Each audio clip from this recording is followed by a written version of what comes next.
नमस्कार दोस्तों, आज हम समझते हैं ट्रांसफार्मर के बारे में। ट्रांसफार्मर बताने से पहले बताते हैं आपको ट्रांसफार्मर बताने से पहले डीसी और एसी के बारे में समझ लिया जाए, क्योंकि ट्रांसफार्मर में एसी करंट फ्लो करती है। डीसी करंट क्यों नहीं डाला जाता है ट्रांसफार्मर में? क्योंकि बहुत तेज़ी से रन करती है, बड़ी ही घातक होती है और लगातार रन कर जाती है, रुकती ही नहीं है और कुछ समय के लिए होती है, क्षणिक होती है, लेकिन पावरफुल होती है, बहुत तेज़ी से मारती है डीसी करंट। इसीलिए डीसी करंट को अगर आपसे पूछा जाए डीसी करंट को छूना चाहेंगे या एसी करंट को, तो आप बोलेंगे हमेशा हम सर डीसी करंट को नहीं छूना चाहेंगे, एसी करंट को ही छूना चाहेंगे। ठीक है। इसमें पावर लॉस डीसी करंट में पावर लॉस बहुत ही ज़्यादा भयानक टाइप का होता है, एनर्जी का लॉस बहुत ज़्यादा भयानक होता है। लेकिन एसी करंट में एनर्जी का लॉस कम होता है, इसीलिए हम एसी करंट का यूज़ करते हैं। चार्जर देखा है? चार्जर में एडेप्टर होता है, एडेप्टर्स में एसी आती है। ठीक है। एडेप्टर में डायरेक्ट एसी करंट आती है, फिर वो डीसी में कन्वर्ट होके हमारे मोबाइल को चार्ज करती है। ठीक है। तो इस तरह से हम डायरेक्टली एसी करंट का यूज़ करते हैं। ठीक। डीसी करंट हमारे घरों में नहीं होती है। जैसे हम बताए थे इससे पहले वाले वीडियो में, यूपीएस इन्वर्टर में क्या होता है, यूपीएस या इन्वर्टर का काम क्या होता है। इन्वर्टर में दो चीज़ें होती हैं, ऊपर रेक्टिफायर होता है, नीचे इन्वर्टर होता है। ये लेता है रेक्टिफायर एसी करंट को और ये सीधे रेक्टिफायर भेज देता है बैटरी में। डीसी करंट इसमें क्या हो जाती है, स्टोर हो जाती है। डीसी स्टोर होती है, जैसे ही लाइट जाता है ये डीसी करंट इन्वर्टर में आती है और ये इन्वर्टर उसको एसी में चेंज करके फिर फ्लो करा देता है। तो दो चीज़ें इन्वर्टर में लगी होती हैं, एक रेक्टिफायर होता है, नीचे इन्वर्टर होता है। जैसे जैसे चार्जिंग होती है तो डीसी क्या होता जाता है, स्टोर होता जाता है। फिर जैसे लाइट जाती है इन्वर्टर में, ये डीसी जाके फिर एसी में कन्वर्ट कर देता है, तुरंत हमारे घरों में सप्लाई आना शुरू हो जाता है। तो ये रहा डीसी एसी के बारे में। अब बात करेंगे हम लोग ट्रांसफार्मर की। ठीक है। ट्रांसफार्मर के पार्ट्स की। ठीक। ट्रांसफार्मर के पार्ट्स देखे जाएं, क्या क्या पार्ट्स होते हैं इसमें। सबसे पहले पार्ट्स को समझना बहुत ज़रूरी है। ट्रांसफार्मर के पार्ट्स होते हैं, जैसे कोर है। ठीक है। पहले कोर समझते हैं। कोर कंस्ट्रक्शन, इसके कंस्ट्रक्शन और इसमें पार्ट्स का काम क्या क्या होता है ये पहले समझ लीजिए। फिर प्राइमरी कॉइल सेकेंडरी कॉइल में डिफरेंस, उनके बीच में रिलेशन कैसे निकाला जाएगा, इस सब की बात में होगी। पहले इनके पार्ट समझ लिए जाए। कोर कैसे काम करता है। कोर जो होता है पतले पतले लोहे का, नर्म लोहे का बनाया जाता है। सॉफ्ट आयरन का, पतले पतले सॉफ्ट आयरन को इस तरह से ई शेप में होता है। पतले पतले सॉफ्ट आयरन को ऐसे ऐसे जोड़ जोड़ के बीच में ऐसे ऐसे जोड़ जोड़ के मोटी परत बना दी जाती है। इस तरह से मोटी परत बना दी जाती है। ठीक है। मोटी परत इस तरह से ई शेप में छोटे छोटे पतले पतले जो होंगे सॉफ्ट आयरन को जोड़ के बना दिया जाएगा। क्या इसमें कोर बना दिया जाएगा। कोर जब बना दिया जाएगा, इसके बीच में गैपिंग ना रहे उसके लिए इसमें वार्निश की पॉलिश की जाएगी। इसके बीच में वार्निश की पॉलिश की जाती है। वार्निश की पॉलिश की जाती है। ठीक है। वार्निश की पॉलिश करने के बाद, क्यों? क्योंकि अगर बीच में खाली जगह रहेगा, ठीक है, इसके बीच में अगर ई के बीच में खाली जगह रहेगा, कोर के बीच में खाली जगह जहाँ रहेगा वहाँ ईडी करंट डेवलप होगी। और ईडी करंट आप पढ़ेंगे फर्स्ट ईयर में, ईडी करंट का काम है, फर्स्ट ईयर में पढ़ेंगे ईडी करंट का काम है जिस वो ये उसी करंट का विरोध करती है जिस वजह से ये प्रोड्यूस होती है, उसी चीज का अपोज करती है जिससे ये प्रोड्यूस होती है। ठीक है। तो ये हो गया ईडी करंट ना प्रोड्यूस हो, इसलिए इसमें वार्निश की पॉलिश लगा दी जाती है। इसके बाद बात करते हैं, फिर क्या करते हैं, इसको क्या कहते हैं, जब कॉइलिंग की जाती है तो दो तरह की कॉइलिंग होती है, दो परत में कॉइलिंग होती है, primary coiling, secondary coiling. Primary coiling को सेकेंडरी कॉइलिंग से अलग करने के लिए एक इंसुलेटर का पेज टाइप का लगा दिया जाता है, जिससे दोनों परत के बीच में क्या हो, एक इंसुलेटर का काम करने वाला एक पेज लगा दिया जाता है, पेज टाइप का होता है जो इन दोनों परत को अलग करता है। अब इस कोर को उठा के एक मेन कंजर्वेशन टैंक होता है ट्रांसफार्मर के बीच में, एकदम देखेंगे बीचों बीच में एक मेन कंजर्वेशन टैंक होता है, एमसीटी। इस मेन कंजर्वेशन टैंक में उठा के कोर को रख देते हैं, कोर को उठा के इसमें रख देते हैं और ऊपर का सिरा खाली रह जाएगा। तो ऊपर के सिरे को भर देते हैं नेप्था ऑयल से।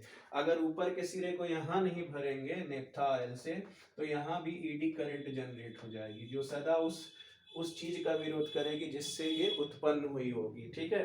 और जब उत्पन्न हुई होगी उसका अगेंस्ट जाएगी तो करंट फ्लो इसमें रुक जाएगा, तब ट्रांसफार्मर में करंट ही नहीं डेवलप हुआ, क्योंकि ये ईडी करंट इसका अपोज करने लगे। खाली जगह नहीं छोड़ना होता, क्योंकि ईडी करंट जनरेट होते हुए हमेशा उस चीज का अपोज करती है, उस करंट का अपोज करेगी जिससे वो खुद प्रोड्यूस होगी। इसलिए इसमें नेप्था ऑयल डाल देते हैं। तो दो चीजें, कोर को अलग, कोर के बीच में जगह करने के लिए, कोर के बीच की जगह को भरने के लिए वार्निश की पॉलिश, और फिर जब कोर को डालते हैं मेन कंजर्वेशन टैंक में तो नेप्था ऑयल यूज करते हैं ताकि एडी करंट ना जनरेट हो, हेरिटेरिसिस लॉस ना हो इसके अंदर, ठीक है। क्योंकि इलेक्ट्रॉन एक दूसरे के पास आते हैं एडी करंट की वजह से एक दूसरे के, तो बहुत ऊष्मा की हानि होती है, और जब ऊष्मा की हानि होती है तो उससे जो है ये लॉस होता है। इसको बचाने के लिए हम ऐसा करते हैं, ईडी करंट को रोकने के लिए, ठीक है। नेक्स्ट है नेप्था ऑयल भर देते हैं। अब जब सप्लाई देते हैं, जब सप्लाई देंगे, इसको करंट देंगे इसमें ट्रांसफार्मर में, तो होता क्या है, जो मेन टैंक होता है उसके ऊपर एक छोटा सा और टैंक लगा देते हैं। मेन टैंक के ऊपर एक छोटा सा एक्सपेंशन टैंक या कंजर्वेशन टैंक लगा देते हैं। ये जो मेन टैंक है इसके ऊपर एक छोटा सा एक्सपेंशन टैंक या कंजर्वेशन टैंक लगा देते हैं। इसके ऊपर एक छोटा सा एक्सपेंशन टैंक या कंजर्वेशन टैंक लगा देते हैं। देखो, एक्सपेंशन टैंक या कंजर्वेशन टैंक लगाते हैं। मेन टैंक के ऊपर एक एक्सपेंशन टैंक या कंजर्वेशन टैंक लगा देते हैं और कंजर्वेशन टैंक लगा देते हैं। इस टैंक में भी नेप्था ऑयल आधी भरी होती है, नेप्था ऑयल आधी भरी होती है। जैसे ही ये करंट पास करता है ट्रांसफार्मर में, ये हीट होता है और हीट होके ऑयल जब ऊपर जाता है, इसलिए ऊपर जगह आधी छोड़ दी जाती है, क्योंकि ऊपर जाएगा तो इसमें उबल के खोल के ऊपर की तरफ आएगा, इसलिए आधी आधी हवा को आधी हवा के लिए छोड़ दी जाती है ताकि ये ऊपर उठे उबाल खा के तो यहाँ तक आए। अब सोचोगे आधी क्यों छोड़ी जाए, पूरी भी तो छोड़ सकते थे। तो पूरी इसलिए नहीं छोड़ते हैं क्योंकि इसमें अगर बाय द वे बहुत एक साल तक सर्विसिंग ना हो तो ये ऑयल जो है इसमें यूज कर लिया जाता है। कुछ ऑयल अगर कम हो जाए तो इस ऑयल को इसमें फिर से वापस कर दिया जाता है। इसीलिए इसका नाम से ही क्लियर है, एक्सपेंशन और कंजर्वेशन। एक्सपेंशन मतलब ये जब इसमें जाएगा तो ये इसके लेवल को बढ़ाएगा, ऊपर तक जाएगा, इसीलिए ऊपर आधा हिस्सा छोड़ दिया जाता है। अगर ये रहेगा तो फटने का चांस हो जाएगा, ठीक है, ट्रांसफार्मर। और अगर कंजर्वेशन की बात करें तो हाफ इसको रखते हैं, हाफ रखते हैं कि अगर इसमें यूज करना हो तो यहाँ से खोल देंगे सप्लाई और धीरे धीरे थोड़ी थोड़ी ऑयलिंग, नेफ्था ऑयल इसके अंदर जो कमी होगी उसको क्या कर देगा, पूरा कर देगा। ये हो गया कंजर्वेशन टैंक का काम। इसमें कंजर्वेशन टैंक लगा दिया जाता है, ठीक है। इतनी चीजें क्लियर हो गई। अब एक्सपेंशन टैंक के साइड में इस तरह से एक ब्रीदर क्यों लगाते हैं, ब्रीदर टाइप का लगाते हैं, क्यों? क्योंकि जैसे ही ये कंजर्वेशन टैंक खाली होगा, मतलब अगर नेफ्था ऑयल अंदर यूज करना होगा तो ये अंदर जाएगा, जब अंदर जाएगा नेफ्था ऑयल तो ये खाली हो जाएगा और जो भी नमी होगी हवा की ये क्या करेगी, यहाँ पानी बनाने लगेगी। इससे बचने के लिए ब्रीदर रखते हैं जो नमी को सोख लेता है, नमी को क्या कर लेता है, एब्जॉर्ब कर लेता है। अंदर के ब्रीदर क्या करता है, नमी को एब्जॉर्ब करता है, क्योंकि इस ब्रीदर में सिलिका जेल रहता है, सिलिका जेल पाउच में रहता है। इस तरह से बॉटल वगैरह में भी देखते हो कि पाउच के फॉर्म में सिलिका जेल रखा जाता है, क्या कि अंदर नमी ना हो, पानी ना बन पाए। सिलिका जेल, उसको बच्चे लेके खेलना शुरू कर देते हैं, कहते हैं जहर है जहर, वो सिलिका जेल होता है इसके अंदर ब्रीदर में, जो नमी को क्या कर लेता है, सोख लेता है, एब्जॉर्ब कर लेता है। तीसरी चीज, इसके अंदर एक बाउल टाइप का लगा दिया जाता है, ब्रीदर के ही नीचे, ब्रीदर के नीचे ही लगा दिया जाता है बाउल टाइप का। ये जैसे नमी को सोख लिया, ये धूल के कणों को, जो पार्टिकल्स होते हैं जो एटमॉस्फेयर में धूल के कण हैं, ये ब्रीदर तो रोक नहीं पाएगा उसको, तो यहाँ पे ये एक बाउल टाइप का लगाया जाता है, वो धूल के कणों को रोकता है और ये नमी को एब्जॉर्ब कर लेता है, जिससे अंदर पानी नहीं बनती है और अंदर की जो एयर होती है, इसके अंदर की जो एक्सपेंशन टैंक है उसके अंदर की एयर प्योर रहती है। ठीक है, क्लियर हो गया इतना? अब कंजर्वेशन टैंक अगर खाली होता है तो ऊपर एक स्पेस होता है, उसको खोल के उसमें हम नेफ्था ऑयल भर सकते हैं। ठीक, अगर इसको खाली करना होगा तो नीचे जगह होता है, नीचे खाली करके हम निकाल भी सकते हैं। अब आते हैं हम एक, अगर मान लीजिए ट्रांसफार्मर ज़्यादा हीट हो जाए, ठीक है, ट्रांसफार्मर बहुत ज़्यादा हीट हो जाए तो उसको रोकने के लिए, जैसे घरों में हीटिंग होती है, पहले फ्यूज़ उड़ जाता था, हम लोग अपने हाथ से ही फ्यूज़ बना लेते थे, वायर लेते थे काट के, उसको जो है जला के, उसका वायर छिल के उसमें हम लोग फ्यूज़ को बना लेते थे। अब फ्यूज़ नहीं लग रहा है घरों में, एमसीबी लग रहा है। जैसे ही हीटिंग ज़्यादा होगी, एमसीबी क्या हो जाएगा, शट डाउन हो जाएगा। जैसे ही एमसीबी डाउन होगा पूरे घर की लाइट चली जाएगी, लेकिन मीटर में लाइट रहेगी। आप जैसे ही ऑन करेंगे फिर घरों में वायरिंग में करंट पास होने लगेगी। उसी तरह से इसमें बूकज रिले लगाया जाता है। बूकज रिले, बूकज रिले में आपका HG होता है, मरकरी जिसको बोलते हैं। ये मरकरी जैसे ही हीट होगा ऊपर की तरफ बढ़ेगा और स्विच को ऑफ कर देगा। जैसे ही स्विच को ऑफ करेगा क्या होगा, स्विच को ऑफ करेगा और कनेक्शन क्या होगा, कट जाएगा, यानी हीटिंग ज़्यादा होगी, ओवरलोडिंग ज़्यादा होगी ट्रांसफार्मर से, तो वहीं से कनेक्शन वो काट देगा ताकि कोई फॉल्ट ना हो, कुछ जले ना ट्रांसफार्मर में। ठीक है, ये हो गया बूकज रिले का काम। कभी कभी बूकज रिले भी क्या हो जाता है, खराब हो जाता है। तो बूकज रिले खराब हो जाता है तो हम एक और लगाते हैं तेल को।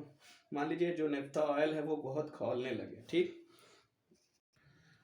मान लीजिए नेफ्था ऑयल बहुत खोलने लगे, बूकज रिले हमारा काम नहीं कर रहा है, तो हम एक एक्सप्लोजन वेंट लगाते हैं। एक्सप्लोजन वेंट या एक्सप्लोजन कह सकते हैं उसको, वॉल्व लगाते हैं जो ऊपर की तरफ ऐसे लगा होता है कंजर्वेशन टैंक के ऊपर। ये एक्सप्लोजन वेंट होता है। ये तुरंत ही, जैसे ही हमारा बूकज रिले काम नहीं करेगा, ये कह सकते हैं वीक सबस्टेंस का बना होता है, वीक मेटल का बना होता है। जैसे ही तेल गर्म होता है ये फट जाता है, बोलते नहीं ट्रांसफार्मर भड़क गया, तो यही भड़कता है, एक्सप्लोजन वेंट पहले भड़क जाता है। ठीक, एक्सप्लोजन वेंट भड़क जाता है जिससे ट्रांसफार्मर में और कोई हानि नहीं होती है, इसलिए एक्सप्लोजन वेंट लगाया जाता है ताकि कभी बूकज रिले काम ना करे, खराब हो जाए तो हमारा एक्सप्लोजन टैंक वहाँ पे काम हो जाए। अब नेक्स्ट पार्ट है इसका कूलिंग ट्यूब और रेडिएटर। साइड साइड में इसके देखते होगे तुम लोग, ट्रांसफार्मर के पास इस तरह से पतली पतली परत होती होगी, उसमें पतली पतली ऐसे परत, यही रेडिएटर होता है, यही होता है हमारा कूलिंग ट्यूब। ठीक है, यही कूलिंग ट्यूब या ये जुड़ा होता है आपका मेन टैंक से। जैसे ही इसका तेल खौलता है, इसमें जाता है, जब क्या कहते हैं, रेडिएटर में जाता है आपका, जब जब तुरंत जाएगा रेडिएटर में या कूलिंग ट्यूब में, तो छोटे छोटे जो ट्यूब्स लगे होते हैं, चिपकाए जाते हैं, वो ट्यूब धीरे धीरे इसको नीचे गिराता है। धीरे धीरे गिराएगा तभी तो हवा से ये ठंडा होगा। एक बैग गिरा देगा तो हवा से ठंडा होगा, धीरे धीरे जब धीरे धीरे स्लोली ग्रेजुअली गिरेगा तो हवा बाहर की क्या करेगी, इसको ठंडा करेगी। और जब नीचे गिरता है तो फिर ये ट्रांसफर हो जाता है किसमें, मेन कंजर्वेशन टैंक में, मेन वाला जो टैंक था उसमें फिर ये जाएगा, फिर ये प्रोसेस चलेगा, गर्म होगा, फिर इसमें आएगा, फिर ये प्रोसेस जो है निरंतर चलता रहता है और हमारा ट्रांसफार्मर क्या करता रहता है, वर्क करता रहता है। तो इस तरह से हम समझ गए कि ट्रांसफार्मर का कंस्ट्रक्शन क्या होता है और इसका वर्किंग रूल क्या होता है, बाकी चीज़ें इसके बाद की वीडियो में। ठीक, थैंक यू।